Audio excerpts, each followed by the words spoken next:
College میں be com first year کا student ہوں. آپ نے ہم لوگوں کو دعوت کے بارے میں بتایا کہ ہم لوگ غیر مسلمان لوگوں کو اسلام کی طرف بلائیں.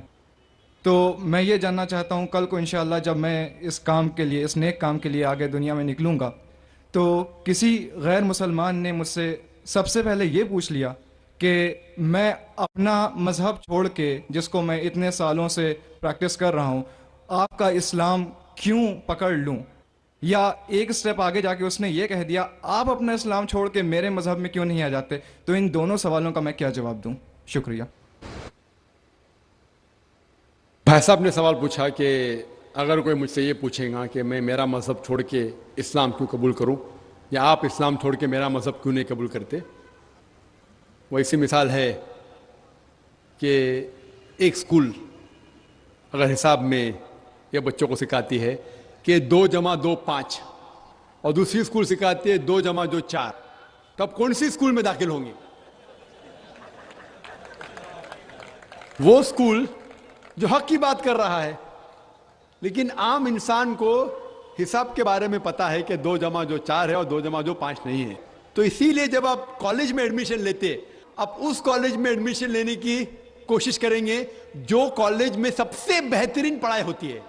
اسی طریقے سے آپ اس مذہب میں داخل ہو جس مذہب میں سب سے بہترین انسانیت کے بارے میں کہا گیا ہے.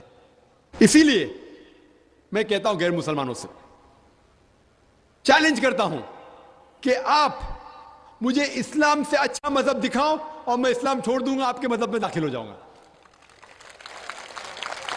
لوگ کہتے ہیں ذاکر کفر کی بات کر رہا ہے. کفر کی کدھر بات ہے؟ حق کی بات ہے. میں جانتا ہوں کہ اسلام سے اچھا مذہب ہے ہی نہیں، کیونکہ اللہ تعالیٰ طریقہ دکھاتے کس طریقے سے دعوت دینا. یہ جو آپ کو ہدایت ملتی ہے اللہ کے قرآن سے. اللہ تعالیٰ فرماتا ہے اگر کوئی بھی کہتا ہے کہ اللہ نے بیٹا جنا، تو آپ کہو کہ میں سب سے پہلا اس کی سجدہ کروں گا. اس کا مطلب نہیں کہ اللہ نے بیٹا جنا. اللہ بیٹا جن ہی نہیں سکتا. اگر اللہ بیٹا جنے گا تو میں سب سے پہلا سجدہ کروں گا، جو قرآن کی آیت ہے. تو اسی طریقے سے میں کہتا ہوں اگر آپ اسلام سے بہتر مذہب دکھاؤ مجھے، میں وہ مذہب کو قبول کروں گا. اگر آپ اس سے بہتر کتاب میرے سامنے پیش کرتے ہیں تو میں اس کتاب کو چھوڑ کے اس کتاب پہ عمل کروں گا. لیکن میں نہیں چاہتا ہوں کہ ہر کوئی مسلمان یہ کہے، کیونکہ یہ دعوتی میدان آپ کا فن نہیں ہے. یہ میں کہتا ہوں کیونکہ مجھے مطالعہ ہے. تو اس طریقے سے جب ہم کہتے ہیں تعالوا الی کلمۃ سواء بین بینکم، آؤ اس بات کی طرف جو آپ اور ہم میں یکساں ہے. تو اس طریقے سے جب بھی ہم غیر مسلمان سے بات کرتے ہیں تو سب سے بہترین جو آیت میں نے کہا تعالوا الی کلمۃ سواء بین بینکم، آؤ اس بات کی طرف جو آپ اور ہم میں یکساں ہے. تو آپ کہیں گے بھائی صاحب آپ ہندو ہیں، آپ عیسائی ہیں، میں مسلم ہوں، چلو جو ہم میں اختلاف ہے اس کو بازو رکھو، جو آپ اور ہم میں یکساں ہے کم از کم اس کے اوپر تو عمل کرے. کیونکہ آپ کو میرے مذہب میں نیا آنے کا مت آؤ، مجھے آپ کے مذہب میں نیا آنے کا ٹھیک ہے. کم از کم جو آپ اور میرے مذہب میں یکساں ہے اس بات کے اوپر تو ہم ایک ساتھ میں عمل کریں گے، اور کوئی بھی نہیں کہے گا کہ نہیں. تو قرآن میں اللہ تعالیٰ فرماتے ہیں تعالوا الی کلمۃ سواء بین بینکم، آؤ اس بات کی طرف جو آپ اور ہم میں یکساں ہے. سب سے پہلی بات اللہ نعبد الا اللہ، ہم صرف اللہ سبحانہ و تعالیٰ کی عبادت کریں. ولا نشرک بہ شیئا، کہ آپس میں ہم کسی کو اللہ کے ساتھ شریک نہ کرے. ولا یتخذ بعضنا بعضا اربابا من دون اللہ، ہم آپ اور ہم میں سے کسی کو اللہ کے برابر کوئی رب نہ بنائے. فَإِن تَوَلَّوْا فَقُولُوا اشْهَدُوا بِأَنَّا مُسْلِمُونَ، اور اگر وہ آپ کی بات کو نہ مانے تو کہو کہ ہم مسلمان ہیں، اللہ کے آگے جھکتے ہیں. تو اللہ تعالیٰ دکھاتا ہے کس طریقے سے دعوت دینا. تو میں کبھی بھی غیر مسلم سے ملتا ہوں، مثال کے طور پہ کوئی ہندو سے ملتا ہوں، وہ کہتا ہے کہ میں میرا مذہب کیوں چھوڑ کے اسلام میں داخل ہوں، میں کہوں مت داخل ہو. کون بول رہے داخل ہونے کے لیے؟ کم از کم آپ برابر سے آپ کے مذہب پہ کم از کم برابر سے عمل کرو. اور سب سے پہلی بات جو دعوت کی سب سے اہم بات ہے، اللہ تعالیٰ فرماتے تعالوا الی کلمۃ سواء بین بینکم اللہ نعبد الا اللہ، آؤ اس بات کی طرف جو آپ اور ہم یکساں ہے. سب سے پہلی بات ہے صرف اللہ کے علاوہ کسی کی عبادت نہ کرے. تو جب ہم کو ہندو سے پوچھتے ہیں کہ آپ کتنے خداؤں میں مانتے ہیں، کتنے بھگوان میں مانتے ہیں، کوئی کہیں گا 3، کوئی کہیں گا 100، کوئی کہیں گا 1000، کوئی کہیں گا 33 کروڑ. لیکن اگر آپ ایک عالم ہندو سے پوچھیں گے جس کو اپنے مذہب کے بارے میں علم ہے, ہندو مذہب کے بارے میں علم ہے, اس سے پوچھیں گے کہ کتنے خدا میں آپ کو یقین رکھنا چاہیے, تو وہ ہندو کہیں گا کہ ہندو کو صرف ایک خدا میں یقین رکھنا چاہیے اور ایک ہی خدا کی عبادت کرنا چاہیے. لیکن عام ہندو وہ مانتا ہے ایک فلسفی جسے کہتے ہیں پینتھیزم. عام ہندو مانتا ہے کہ سب کچھ خدا ہے. وہ کہتا ہے کہ پیڑ بھی خدا ہے, چاند بھی خدا ہے, سورج بھی خدا ہے, انسان بھی خدا ہے, سانپ بھی خدا ہے. ہم مسلمان مانتے ہیں کہ سب کچھ خدا کا ہے. پیڑ بھی خدا کا ہے, چاند بھی خدا کا ہے, سورج بھی خدا کا ہے, انسان بھی خدا کا ہے, سانپ بھی خدا کا ہے. تو یہ فرق جو ہمارے ہندو بھائیوں اور مسلمان کے درمیان ہے, وہ عام ہندو کہتا ہے کہ سب کچھ خدا ہے, ہم مسلمان کہتے ہیں سب کچھ خدا کا ہے. فرق ہے صرف کا. اگر ہم اس کا کے فرق کو سمجھ سکے تو ہندو اور مسلمان ایک ہو جائیں گے. صرف فرق ہے کا. کس طریقے سے ہم اس فرق کو سمجھیں گے؟ اللہ تعالیٰ فرماتے تعالوا الی کلمۃ سواء بین بینکم, آؤ اس بات کی طرف جو آپ اور ہم میں یکساں ہے. ہم سمجھے ان کے کتابوں سے خدا کا کیا تصور ہے. جب ہم ان کی مذہبی کتاب پڑھتے ہیں, Chandogya Upanishad chapter number 6 section number 2 shloka number 1, اس میں لکھا ہے ایکم ایودتیم. یہ سنسکرت شلوک ہے جس کے معنی ہے بھگوان ایک ہی ہے, دوسرا نہیں ہے. آگے جب ہم پڑھتے اپنشد ہندوؤں کی ایک مقدس کتاب ہے, کئی مقدس کتابیں ہیں. لکھا ہے شویتا شتر اپنشد میں chapter number 6 chapter number 6 shloka number 9 میں نا کست کسج جنیتا نہ چدیپا, جس کے معنی ہے اس خدا کے نہ ہی کوئی والدہ ہے, نہ کوئی والد ہے, نہ ہی کوئی رب ہے. اس خدا کے نہ کوئی والدہ ہے, نہ والد ہے, نہ کوئی رب ہے. آگے لکھا ہوا ہے شویتا شتر اپنشد میں چیپٹر نمبر 4 شلوکا نمبر 19 میں نہ تسیہ پرتما استی, اس بھگوان کی طرح کوئی بھی نہیں ہے, اس خدا کی طرح کوئی بھی نہیں ہے. اور بھگوت گیتا میں صاف لکھا ہے چیپٹر نمبر 7 شلوکا نمبر 20 میں all those of materialistic people the intelligence has been stolen by material desires. means جو کوئی پیسے کے پیچھے بھاگتا ہے, جو لوگ پیسے سے متاثر ہے, وہ لوگ غلط خدا کی عبادت کرتے ہیں. all those whose intelligence has been stolen by material desires they worship demigods. جس کے معنی ہے کہ جو لوگ پیسے کے پیچھے بھاگتے ہیں وہ لوگ غلط خدا کی عبادت کرتے ہیں. اور ہندو مذہب کی کتاب میں سب سے اونچی کتاب ہے وید. وید میں لکھا ہے یجروید چیپٹر نمبر 32 شلوکا نمبر 3 میں نہ تسیہ پرتما استی, اس خدا کا کوئی بھی عکس نہیں ہے. لکھا ہے یجروید میں چیپٹر نمبر 40 شلوکا نمبر 9 میں اندھاتم پویشنتی یا اسموتم اپاستے. اندھاتم مینس اندھکار, اندھاتم مینس اندھیرا, پرویشنتی مطلب داخل ہونا. وہ لوگ اندھکار میں داخل ہو رہے ہیں جو لوگ اسمبوتی کی عبادت کرتے ہیں. اسمبوتی مطلب نیچرل تھنگز, مثال کے طور پہ ہوا, پانی, آگ. جو لوگ اسمبوتی کی عبادت کرتے ہیں وہ اندھکار میں داخل ہو رہے ہیں. اور آگے لکھا ہوا ہے وہ لوگ اور گھور اندھکار میں داخل ہو رہے ہیں جو لوگ سمبوتی کی عبادت کرتے ہیں. سمبوتی مطلب انسان کی بنائی ہوئی چیزیں, مثال کے طور پہ ٹیبل, چیئر, بدھ. اگر آپ انسان کی بنائی ہوئی چیزوں کی عبادت کرتے ہیں تو اور گھور اندھکار میں داخل ہو رہے ہیں. کون کہتا ہے؟ Yajurveda chapter number 40 verse number 9. اور جو برہما سوترا ہے ہندوازم کا, وہ ایکم براہم دیوتیا ناستے نینا ناستے کنچن, بھگوان ایک ہی ہے, دوسرا نہیں ہے, نہیں ہے, نہیں ہے, ذرا بھی نہیں ہے.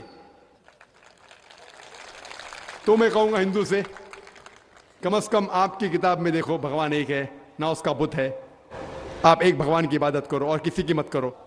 تو پہلے پہ میں اس سے قبول کراؤں گا لا الہ الا اللہ کہ بھگوان ایک ہے.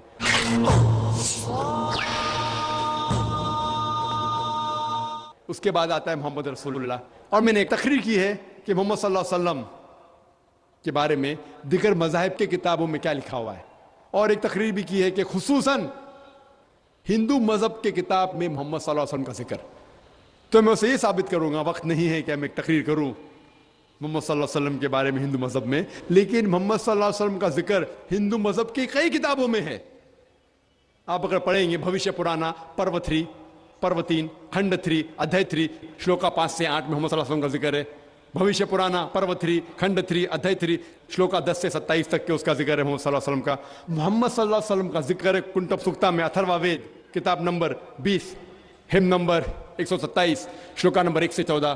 محمد صلی اللہ علیہ وسلم کا ذکر کئی جگہ ہندو مذہب کتابوں میں، اور خصوصاً ایک پرانا ہے کلکی پرانا چیپٹر نمبر 2 شلوکا نمبر 4 5 7 9 11 اور 15 میں ذکر ہے کہ ایک کلکی اوتار آئیں گے جس کے ماں کا نام ہے سمتی، جس کے معنی امن، اور ہم جانتے ہیں محمد صلی اللہ علیہ وسلم کی والدہ کا نام تھا آمنہ.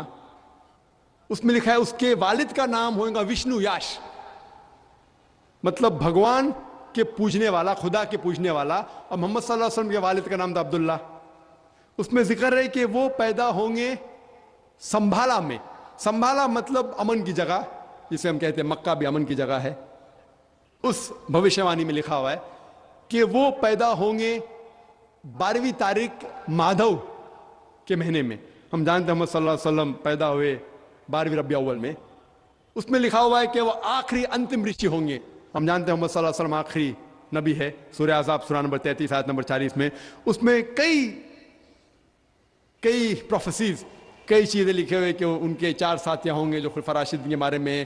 ان کو ایک گھوڑا دیا جائے گا تلوار کے ساتھ. ہم جانتے ہیں محمد صلی اللہ علیہ وسلم کو براق دیا گیا تھا جن نے معراج پہ گئے تھے براق کے ساتھ.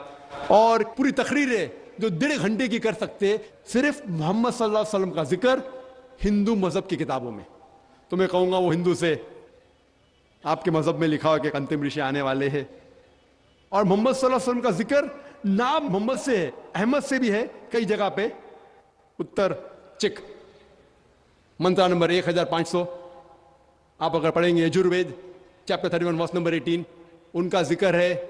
اتھروا وید بک نمبر 20 ہم نمبر 126 ورس نمبر 14 میں ان کا نام لکھا گیا ہندو مذہب کی کئی کتابوں میں. نارا شنسا، نارا مینس نر انسان، شنسا مینس جس کی پرشنسا ہوتی ہے، تعریف ہوتی ہے، انہیں تعریف کرنے کے لائق آدمی. اور جب محمد کا ترجمہ کرتے صلی اللہ علیہ وسلم کا، اس کے معنی بھی ہے تعریف کے لائق انسان.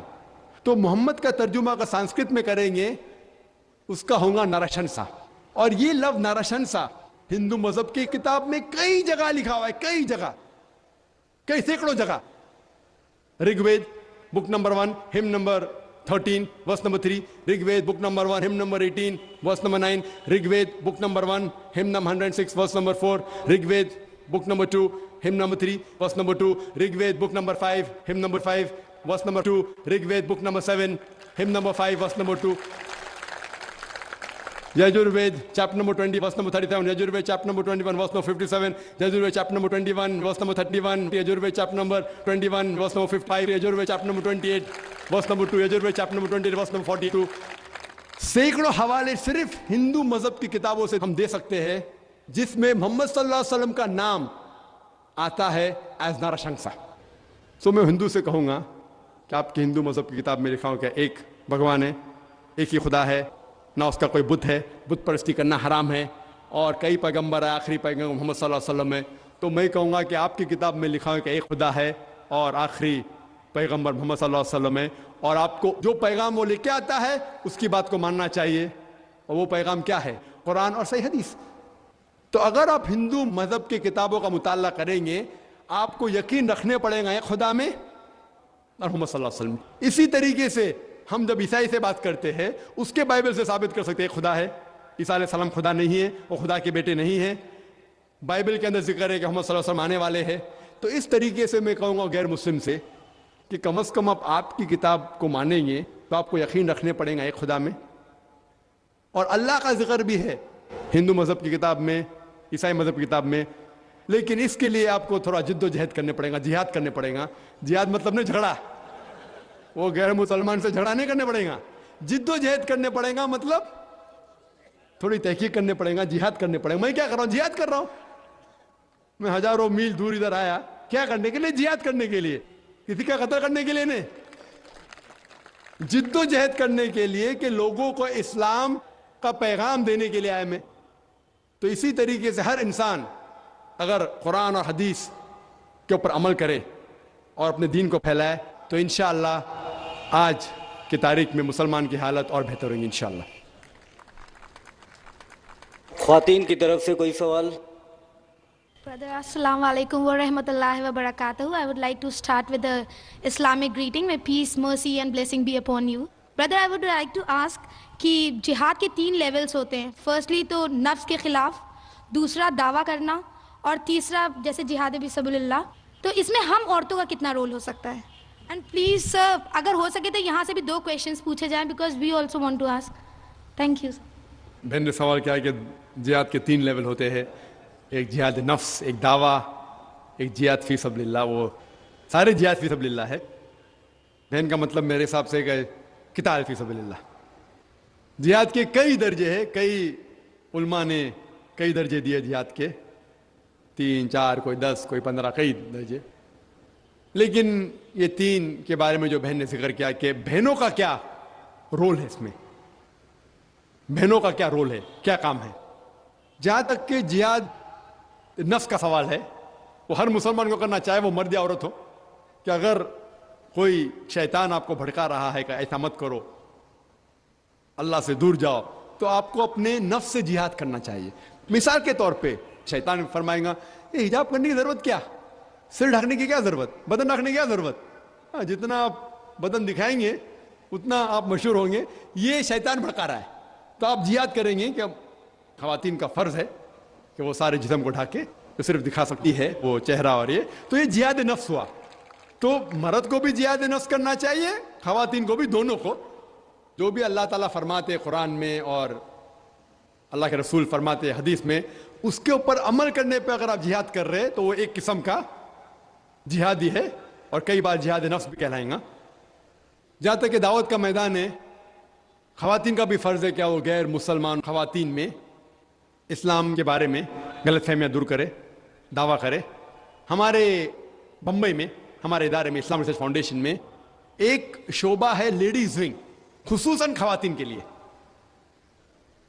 اور اس شعبے میں کم سے کم 10 خواتین ہیں جو تقریر کرتے ہیں، 10 مقرر ہیں، 10 کم از کم، جو الحمدللہ نہ ہی بمبئی میں، ہندوستان کے دیگر شہروں میں، ہندوستان کے باہر بھی الحمدللہ وہ تقریر کرتے، خصوصاً خواتین کے درمیان. اور دعویٰ کرنا خواتین کا بھی فرض ہے، عورتوں کا بھی فرض ہے، نہیں کہ صرف مردوں کا فرض ہے، عورتوں کا بھی فرض ہے. اور کس طریقے سے دعویٰ کرنا چاہیے، آپ اگر ویب سائٹ پہ جائیں گے IRF.net، آپ اگر ویب سائٹ پہ جائیں گے IRF.net، وہاں طریقے دکھائے گئے کس طریقے سے آپ دعوت کے میدان میں اتر سکتے ہیں.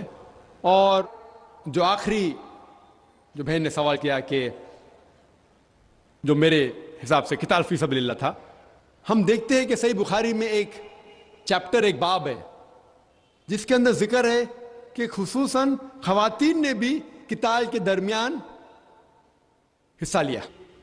مثال کے طور پہ جب مرد جنگ کے میدان میں اترتے تھے تو انہوں نے پانی دیا، انہوں نے فرسٹ ایڈ کیا، مرہم پٹی کی. اور ایک واقعہ ہے جس کا ذکر ہے جنگ احد کے درمیان، جب دشمنوں نے محمد صلی اللہ علیہ وسلم کو گھیرا تو کچھ صحابہ محمد صلی اللہ علیہ وسلم کے ساتھ تھے، اور ایک صحابیہ بھی تھی جس کا نام تھا نصیبہ رضی اللہ عنہ، اور باقی صحابہ کے ساتھ یہ ایک خواتین صحابیہ تھی. اور جب دشمنوں نے حملہ کیا انہوں نے بھی حصہ لیا محمد صلی اللہ علیہ وسلم کی جان بچانے میں، اور وہ گھائل ہوئی. اور اس گھائل ہونے کے بعد محمد صلی اللہ علیہ وسلم نے اس کی تعریف کی. تو چند موقع پہ جب ضرورت پڑی، عام طور پہ مرد کو اللہ تعالیٰ زیادہ طاقت دی، وہ جنگ کے میدان میں اترتا ہے، لیکن خواتین بھی حصہ لے سکتی ہے پانی دینے میں، جب ضرورت ہے فرسٹ ایڈ میں، مرہم پٹی کرنے میں. ضرورت پڑی تھی جس طریقے سے مثال ہے نصیبہ رضی اللہ عنہ کی، تو وہ بھی حصہ لے سکتی ہے، اور جب ضرورت ہے مردوں کا ہمت افزائی کر سکتی ہے. پہلے مائک سے بھائیوں کی طرف سے کوئی سوال؟ اگر کوئی غیر مسلم بھائی کہیں پر بھی ہو، کسی بھی قطار میں ہو، تو وہ اپنا ہاتھ اونچا کرے اور وہ پہلے سوال کریں. اگر دوسرے مائک میں بھی اگر کوئی غیر مسلم بھائی کھڑے ہوں تو آگے آ جائیں. السلام علیکم ڈاکٹر صاحب.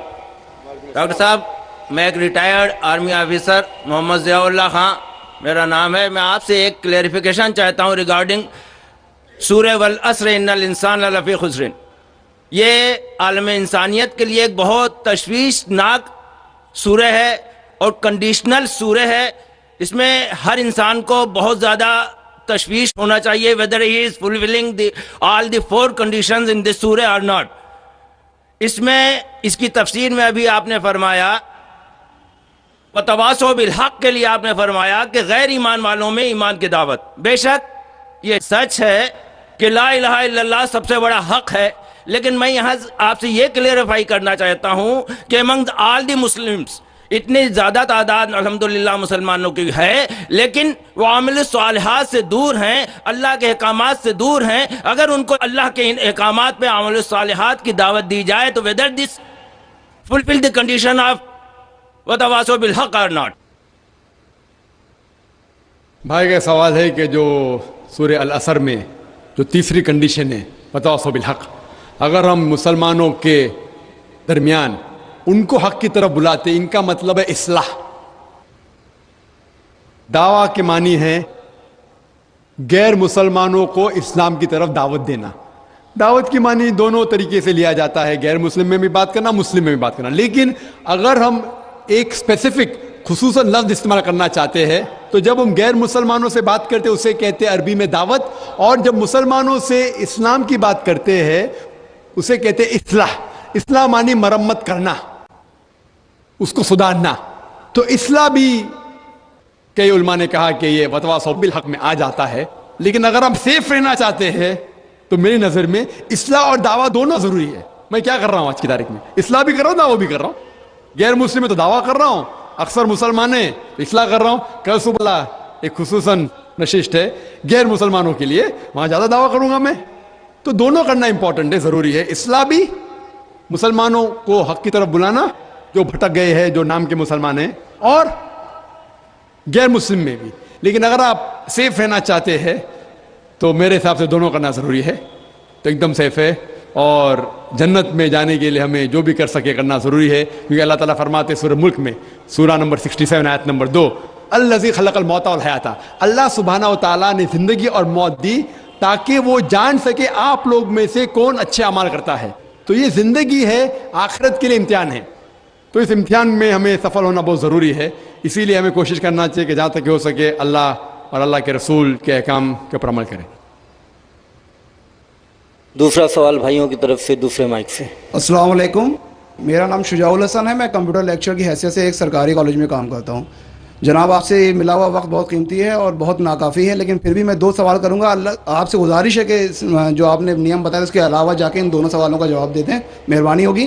پہلا جو ہے دہشت گردی سے ریلیٹڈ ہے کہ یہ جو ٹیررزم کے لیے ابھی ایک صاحب مستورات سے کوشچن آیا تھا, اس کا جو آپ نے جواب دیا میں اس سے بہت زیادہ جو ہے سیٹسفائی نہیں ہوا. آپ نے بش اور امریکی طاقتوں کو بہت بڑا ٹیررزم بنا کے, اور جو مین سوال تھا اس کا جواب نہیں ملا. میرا سوال یہ ہے کہ کشمیر کی انوسنٹ کلنگ یا افغانستان پہ جو آپ کے انفورس کر کے اسلام کو لوگوں نے کوشش کری طالبان نے, وہ یا اسامہ بن لادن, ان تینوں کو اسلام اور قرآن کی روشنی میں جسٹیفائی کیا سکتا ہے یا نہیں؟ اور مہربانی کر کے دوسرا کوشچن بھی سن لیجئے. ایک سوال بھائی صاحب, ایک سوال جو رول دے اس کے اوپر کہ بھائی صاحب نے کہا کہ اہم سوال کشمیر کے بارے میں نے جواب دیا ہی نہیں. بھائی صاحب وہ سوال میں کشمیر کا ذکر تھا ہی نہیں, آپ نے سوال ہی نہیں سنا, ویڈیو ریکارڈنگ ہے ادھر. اس سوال میں کشمیر کا ذکر تھا ہی نہیں. اس سوال میں یہ تھا کہ جو WTC کا وہ جہاد ہے کیا نہیں. میں نے کہا ہے, لیکن جہاد فی سبیل شیطان.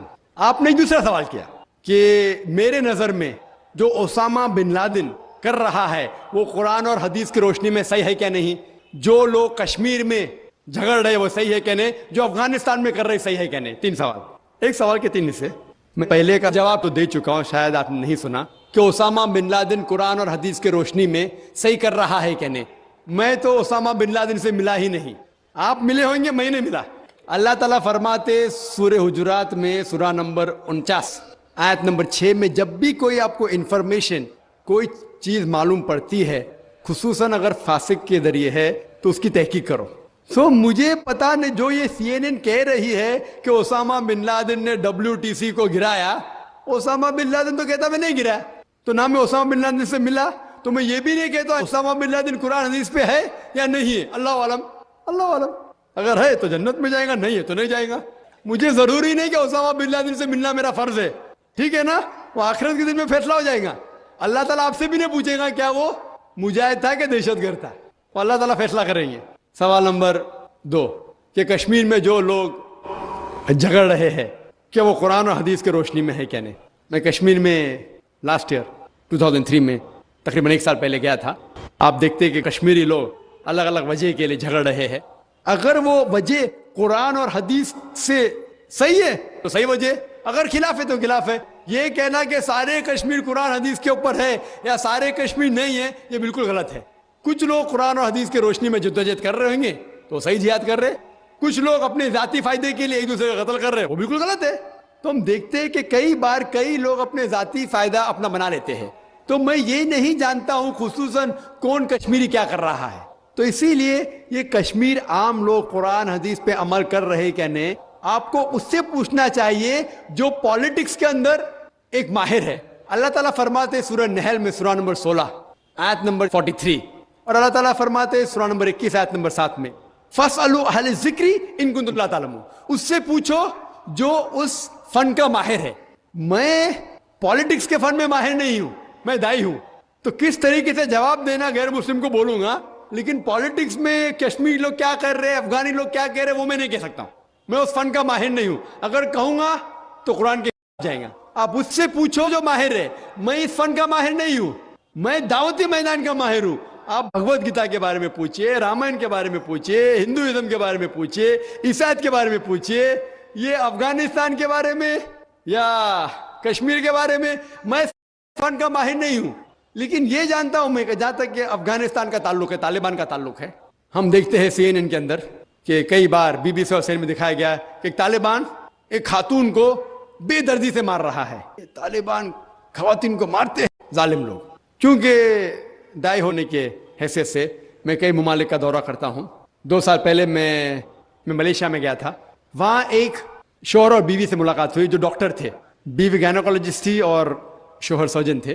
انہوں نے تقریباً کہ یہ جو ٹی وی میں دکھا رہے تھے کہ طالبان لوگ خواتین کو مار رہے, یہ بالکل غلط ہے. میں نے پوچھا آپ کو کیسا پتا غلط ہے, تو اس نے کہا, وہ میاں بیوی نے کہا, کیونکہ طالبان کو جو پگڑی باندھتے ہیں ان کے باندھنے کا ایک خصوصی طریقہ ہے. مثال کے طور پہ جب ہم عربوں کو دیکھتے, ہمارے لیے جو عجم ہے, ہمارے لیے سب عرب ایک جیسے پگڑی باندھتے, پھیٹا باندھتے, اپنا غترہ باندھتے. لیکن وہ عرب ہی جانتا ہے کہ سعودی غترہ باندھنے کا طریقہ الگ ہے, وہ اماراتی UAE کا غترہ باندھنے کا طریقہ الگ ہے, وہ کویٹی کا غترہ باندھنے کا طریقہ الگ ہے. وہ پہچان سکتے. ہم نے اسی طریقے سے وہ طالبان کی پگڑی باندھنے کا طریقہ الگ ہے. وہ ڈاکٹر کہنے لگے مجھ سے کہ جس طریقے سے وہ BBC اور CNN میں دکھا رہے تھے طالبان خواتین کو مار رہے, وہ طالبان ہے ہی نہیں, وہ ایکٹر لوگ کو لے کے آئے تھے, لیکن بیوقوف تھے کہ ایکٹنگ میں برابر سے نہیں کیے, وہ کپڑے برابر نہیں تھے. میں نے تقریر سنی ایک رپورٹر جس کا نام ہے یوان ریڈلی. یوان ریڈلی ایک برٹش رپورٹر ہے. جب اٹیک ہوتا ہے امریکہ کا افغانستان پہ, بھائی صاحب کو دکھ ہو رہا تھا جب میں نے کہا کہ امریکہ ٹیررسٹ ہے, دکھ ہو رہا تھا ان کو. جارج بش اگر آپ کے رشتہ دار تو معافی چاہتا ہوں میں. تو یوان ریڈلی جو تھی, یوان ریڈلی ایک رپورٹر ہے, برٹش رپورٹر, سفید ہے, وائٹ یورپین. اس کو بھیجتے ہیں افغانستان میں تحقیق کرنے کے لیے طالبان کے بارے میں. وہ سارے تحقیق کرتے ہیں اور پورے ٹائم وہ نقاب میں رہتی ہے, حجاب میں رہتی ہے. ایک بار کیمرہ گر جاتا ہے اور اس کا راز فاش ہو جاتا ہے, تو طالبان اسے پکڑتے ہیں, 6 دن تک اسے قید کرتے ہیں. اور جس طریقے سے طالبان نے اس کے ساتھ برتاؤ کیا, وہ اس لیکچر میں کہتی ہے کہ لوگ جب انہیں پکڑتے ہیں تو بولتے کون اس کے ساتھ ہے, تو آدمی کو لے کے آتے ہیں, پھر اس کو لے کے جاتے ہیں اور سب لوگ گھیر لیتے. تو وہ سوچتی ہے ابھی چند منٹوں میں یہ جاہل لوگ میرا قتل کر لیں گے. شاید ہو سکتا ہے کہ 10-15 طالبان میرا بلاತ್ಕಾರ کریں گے. اس کے ذہن میں یہ سب جا رہا ہے, سوچ رہی ہو سکتا ہے کہ مجھے جھاڑ پہ سے لٹکا دیں گے. وہ ایک دم ڈری ہوئی ہوتی. 1 گھنٹے تک لوگ اسے گھیرتے لیکن کوئی بھی سامنے نہیں آتا. وہ سوچتے ابھی میری موت, ابھی میری موت.